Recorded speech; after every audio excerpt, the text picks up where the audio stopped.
الحمد للہ رب العالمین والصلاة والسلام علی سید المرسلین وعلی آلہ وصحبہ اجمعین، اما بعد۔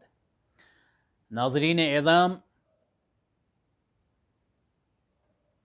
و معزز سامعین، السلام علیکم ورحمۃ اللہ وبرکاتہ۔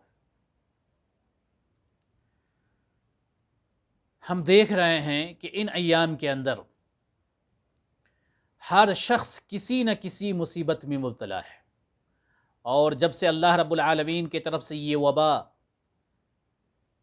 کورونا کی بیماری آئی ہے تو اس میں بڑے سارے لوگ پریشان ہوئے اور بہت سارے لوگوں کو تنگی نے آ گھیرا،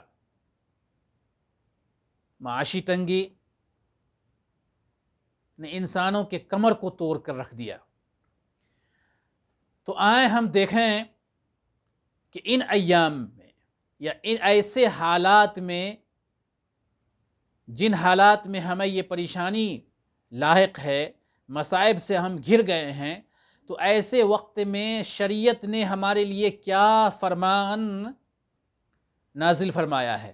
ایسے وقت میں ایک مومن کو جو اللہ اور اس کے رسول پر ایمان رکھتا ہے، ایسے شخص کے لیے شریعت نے کیا حکم دیا ہے، آئیں مختصر طور پہ اس کا جائزہ لیتے ہیں۔ ایسے اوقات میں جب مصائب نے آ گھیرا ہو، چاہے وہ مصائب کسی کے موت کی وجہ سے ہو، یا کسی کی بیماری کی وجہ سے ہو، یا کسی حادثے کی وجہ سے ہو، تو ایسے موقع سے اللہ کے نبی صلی اللہ علیہ وسلم نے ہمارے لیے چند اوامر کا حکم دیا ہے اور چند باتوں کا حکم دیا ہے۔ ان باتوں کو ہمارے لیے ایسے وقت میں ماننا ضروری ہو جاتا ہے۔ کیوں؟ اس لیے کہ ہم مسلمان ہیں، اور مسلمانوں کے لیے نبی کریم صلی اللہ علیہ وسلم کی تعلیمات پر عمل کرنا ضروری ہو جاتا ہے۔ تو آئیں ہم سب سے پہلے دیکھیں کہ جب کسی کو کوئی مصیبت لاحق ہو جائے، کوئی پریشانی لاحق ہو جائے، اس کا کوئی رشتہ دار موت کے شکار ہو جائے، یا اس کا کوئی رشتہ دار یا وہ خود کسی حادثے کا شکار ہو جائے، مشاکل کے شکار ہو جائیں، تو ایسے وقت میں سب سے پہلے انسانوں کے لیے چند چیزیں ضروری ہیں۔ نمبر ایک، وہ اس بات کا کامل یقین رکھے کہ جو چیزیں اس کے ساتھ، یا جو چیز اس کے ساتھ ہو رہی ہے، یا جو معاملات اس کے ساتھ ہو رہے ہیں، وہ اللہ رب العالمین نے اس کے قسمت میں لکھ دیا ہے۔ اللہ رب العالمین کا ارشاد ہے، ما اصاب من مصیبت فی الارض ولا فی انفسکم الا فی کتاب من قبل ان نبرأها ان ذلک علی اللہ یسیر۔ اور حدیث کے اندر اللہ رب العالمین نے سب سے پہلے قلم کو پیدا کیا، اور قلم کو پیدا کرنے کے بعد اللہ رب العالمین نے فرمایا کہ اکتب۔ قلم نے کہا ماذا اکتب، کیا لکھوں؟ تو اللہ رب العالمین نے قلم سے فرمایا کہ اکتب مقادیر الخلق، بندوں کے تقدیر کو لکھ دو۔ تو یہ ساری چیزیں ہماری قسمت میں لکھ دی گئی ہیں۔ اس بات کا آپ کامل یقین رکھیں، علم رکھیں کہ یہ چیزیں ہماری قسمت میں لکھ دی گئی ہیں۔ اس سے فائدہ کیا ہوگا کہ آپ جزا فضا نہیں کریں گے، آپ زیادہ پریشان نہیں ہوں گے۔ تو نمبر ایک، آپ اس بات کو جان لیں کہ آپ کی قسمت میں یہ ساری چیزیں لکھ دی گئی ہیں۔ نمبر دو، آپ جازم ایمان رکھیں، مکمل فل ایمان رکھیں اس بات پر کہ انما اصابہ لم یکن لیخطئ، کہ جو چیز اللہ رب العالمین نے آپ کے لیے لکھ دیا ہے وہ چیز ہو کر رہنی ہے، اور جو چیز آپ کے لیے اللہ رب العالمین نے نہیں لکھی ہے وہ چیز نہیں ہونی ہے۔ اس بات کا آپ کامل یقین رکھیں۔ تو جب کوئی پریشانی لاحق ہو تو اس چیز کو آپ اپنے زندگی کے اوپر تطبیق دیں نمبر 3، آپ کیا کریں؟ ایسے وقت میں صبر کو لازم پکڑیں اور کوئی بھی چیز ایسی نہ کریں یا ایسا کوئی بھی کارنامہ یا کوئی بھی عمل ایسا نہ کریں جس سے نبی کریم صلی اللہ علیہ وسلم کی نافرمانی ہوتی ہو اللہ کی، اور جس سے تقدیر آپ کے تقدیر پہ ضرب لگتا ہو، ایسی چیز نہ کریں کوئی۔ اللہ کے نبی صلی اللہ علیہ وسلم نے فرمایا لیس منا من ضرب الخدود وشق الجیوب ودعا بدعوى الجاہلیہ۔ اور چوتھی چیز جو آپ کے لیے کرنا ہے کہ بہت سارے لوگ اگر کا مسئلہ اختیار کرتے ہیں اور لفظ اگر کو بہت زیادہ ہوا دیتے ہیں کہ اگر میں فلاں جگہ نہیں گیا ہوتا تو میرے ساتھ یہ حادثہ پیش نہ آتا، یا میرا فلاں جگر گوشہ اگر اس جگہ نہ گیا ہوتا تو اس کے ساتھ یہ ناگہانی آفت نہ آئی ہوتی۔ نہیں میرے دوستو، اللہ کے نبی صلی اللہ علیہ وسلم نے اگر لفظ اگر اور لفظ لو کو استعمال کرنے سے منع فرمایا ہے۔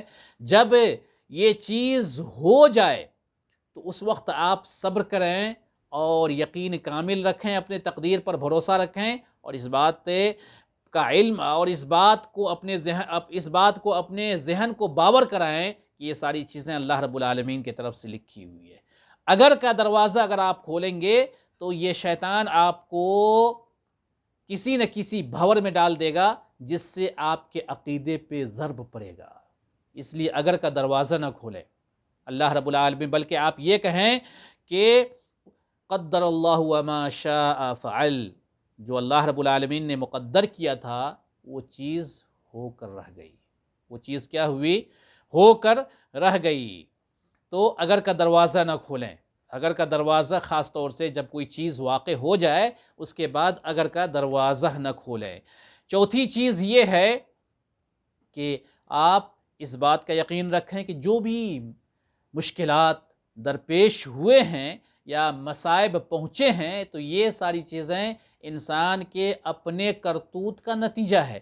اللہ رب العالمین ارشاد فرماتا ہے کہ ظہر الفساد فی البر والبحر بما کسبت ایدی الناس لیذیقہم بعض الذی عملوا لعلہم یرجعون۔ اللہ رب العالمین نے کیا فرمایا کہ جو بھی مصیبتیں لاحق ہوئی ہیں، جو بھی پریشانیاں لاحق ہوئی ہیں، وہ آپ کے اپنے عمل کا نتیجہ ہے۔ آپ نے جو کام کیا ہے اس کے پاداش میں آپ کو ملا ہے۔ کون سا کام؟ وہ غلط کام جو اللہ اور اس کے رسول کی نافرمانی کی شکل میں آپ نے کیا ہے۔ اور اللہ رب العالمین نے دوسری جگہ ارشاد فرمایا کہ وَمَا أَصَابَكُم مِّن مُّصِيبَةٍ فَبِمَا كَسَبَتْ أَيْدِيكُمْ وَيَعْفُو عَن كَثِيرٍ۔ اللہ رب العالمین اگر ہر چیز پہ ہمارے اور آپ کے ہر عمل پر گرفت کرنے لگے تو یقیناً ہم دنیا کے اندر چند لمحہ بھی نہیں جی سکتے۔ وَيَعْفُو عَن كَثِيرٍ، رب نے کیا فرمایا کہ بہت سارے کام کو اللہ رب العالمین یا آپ کی نافرمانی کو، بہت ساری نافرمانیوں کو اللہ رب العالمین معاف فرما دیتا ہے اور بہت ہی کم گرفت کرتا ہے، اور اسی گرفت کے نتیجے میں اللہ رب العالمین ہمیں مصائب سے دوچار کرتا ہے۔ پانچویں چیز یہ ہے کہ آپ قضاء و قدر پہ مکمل یقین رکھیں، مکمل یقین رکھیں۔ اللہ رب العالمین کیا فرماتا ہے؟ ما اصاب من مصیبت الا باذن اللہ ومن یؤمن باللہ یہدی قلبہ۔ اللہ رب العالمین نے کیا فرمایا کہ جو بھی پریشانیاں مصیبتیں لاحق ہوتی وہ اللہ کے طرف سے، اللہ کے حکم سے لاحق ہوتی ہیں۔ وَمَن یُؤْمِن بِاللَّهِ، اور جو صبر کرتا ہے اللہ پر ایمان لاتا ہے اور ایمان رکھتا ہے تو اللہ رب العالمین ان پریشانیوں سے اسے نکالتا ہے اور ایسے اوقات میں اللہ رب العالمین اس کے دل کو ثابت قدم رکھتا ہے۔ چھٹی چیز یہ ہے کہ آپ ہمیشہ اللہ کا شکر ادا کریں نعمتوں پر، اور اللہ رب العالمین کے لیے صبر کریں مصیبتوں پر، ہمیشہ صبر کریں، ضروری ہے، اس لیے کہ اللہ رب العالمین نے کیا فرمایا، وَلَنَبْلُوَنَّكُمْ بِشَيْءٍ مِّنَ الْخَوْفِ وَالْجُوعِ وَنَقْصٍ مِّنَ الْأَمْوَالِ وَالْأَنفُسِ وَالثَّمَرَاتِ وَبَشِّرِ الصَّابِرِينَ۔ صبر کرنے والوں کے لیے اللہ رب العالمین نے بشارت دی، اور اللہ رب العالمین نے بشارت یہ مژدہ سنایا ان کے لیے۔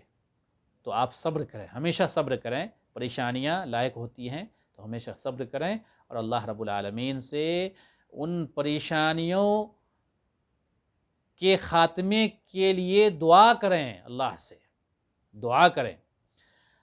ساتویں چیز کیا ہے کہ ہمیشہ آپ کیا کریں، جو احادیث کے اندر جو دعا وارد ہے ان دعاؤں کو پڑھیں۔ کوئی بھی پریشانی لاحق ہو جائے تو آپ انا للہ و انا الیہ راجعون پڑھیں۔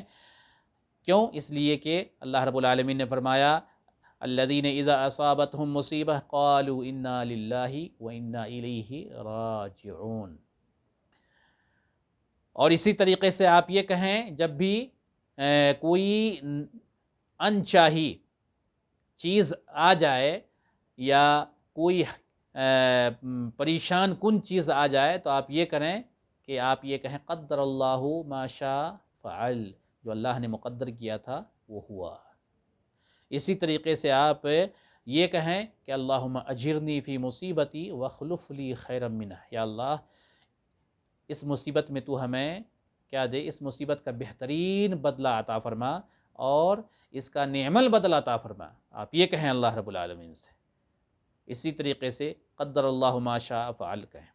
تو یہ چند چیزیں تھیں جو ہمارے لیے مصیبت کے وقت میں، پریشانیوں کے عالم میں، یا کوئی ایسی چیز ہمیں لاحق ہو جائے جو ہمیں قطعاً قبول نہیں ہے یا ہم قطعاً اس چیز کو نہیں پسند کرتے ہیں، ناپسند کرتے ہیں، تو ایسے اوقات میں ان ساری چیزوں کو، ان تعلیمات کو آپ لازم پکڑیں، اور جب ہم لازم پکڑیں گے تو یقیناً اس سے کیا ہوگا، ہمارا ایمان اور مضبوط ہوگا، اور اللہ رب العالمین کے تئیں ہمارا اعتقاد، بھروسہ، اور اللہ رب العالمین کے تئیں ہمارا وشواس اور مزید پختہ ہوگا، اور اللہ رب العالمین اس کے بعد ہمارے اوپر رحمتیں نازل فرمائے گا، ہماری پریشانیوں کو دور فرمائے گا، اور ہر طریقے سے اللہ رب العالمین ہماری مدد فرمائے گا۔ اللہ رب العالمین سے دعا ہے کہ اللہ رب العالمین ہم سارے مسلمانوں کی پریشانیوں کو دور فرما، اور